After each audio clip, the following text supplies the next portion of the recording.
This is the story of the first time I had my heart broken.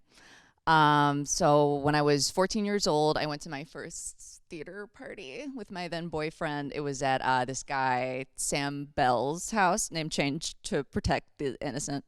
And Sam Bell was like a legend in theater. Like his grandpa had made the patents on Ninja Turtles and the Slinky.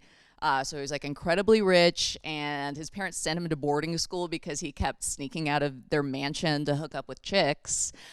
So he'd just gotten back, and I see him, and he's sitting in the corner. He doesn't like get up to introduce himself or anything like a mere mortal would do. He just keeps strumming. He's playing Incubus's Drive on the guitar, and then suddenly he stands up and he's walking toward me, and he's still playing. And he's looking at me, and I'm like, "Oh my God, what's happening? Do I shake hands with him? Does he want me to join in? Do I sing Hold the Wheel and Drive?" That's wrong, because he walks right past me, and there's this beautiful 5'11" like teen model girl, Jessica, and he just starts making out with her. He just takes her in his arm, and they're just making out, and they just started dating right then. How does that work? I didn't know how that happened. I was so in my head at the time that like I could barely form a sentence as a teenager. Like I mostly talked in Anchorman quotes, and this guy he could make this girl fall in love just by using guitar, which like now I realize is not that impressive of a trick, but the first time you see it done, it's amazing. Like the first time I heard the line as a kid, "Are you from Tennessee? Because you're the only 10 I see." I was like, "Oh my God, that's a panty dropper." So I am watching them kiss, and then my boyfriend comes up to me and is like, "Hey, are you okay?" And I was like, "Oh yeah, I have a boyfriend. Milk was a bad choice." But really, I was in a glass cage of emotion. I was so smitten. This guy, he was like an artist. Like, I mean, he actually wasn't that great of an actor, but it was because he was committed to this kind of performance, which was so much cooler and more important than me like putting on old age makeup to play the Duchess of York, because it probably resulted in sex afterwards. He might not have been a good actor, but he could play the one thing no one else in theater could play. Cool.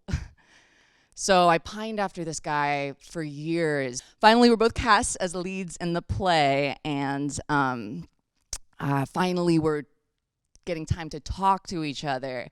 And usually I can still only eke out a few words, but I don't know. I'm talking to him. We talk about being depressed and misunderstood. My eating disorder is at a career best.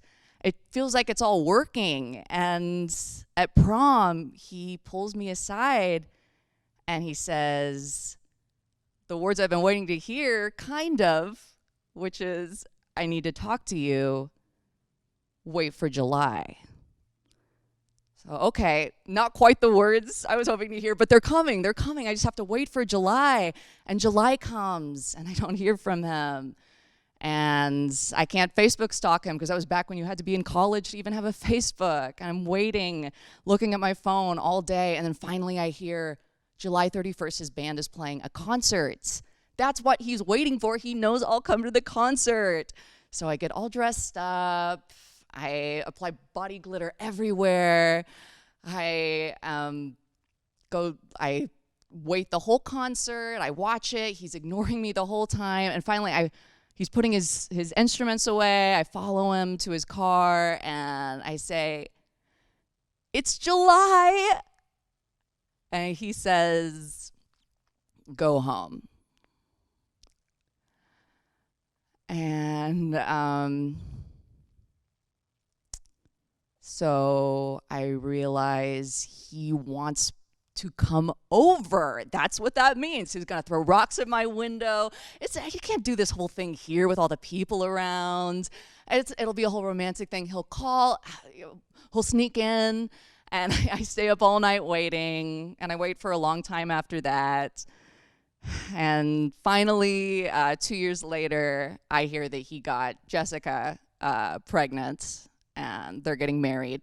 So then I realize it's probably not going to happen. And they still live in the same neighborhood. They're still friends with all the same people from theaters. So I'm so past it. I mean, I'm not in high school anymore, although I do have to wrap this up because I am staying at my parents' house and my dad needs his car back by 5. But yeah, I guess I'll never really know, and that's okay. Although you guys don't think he could have meant like July 2021, or maybe like, you know what? I'm gonna let it go.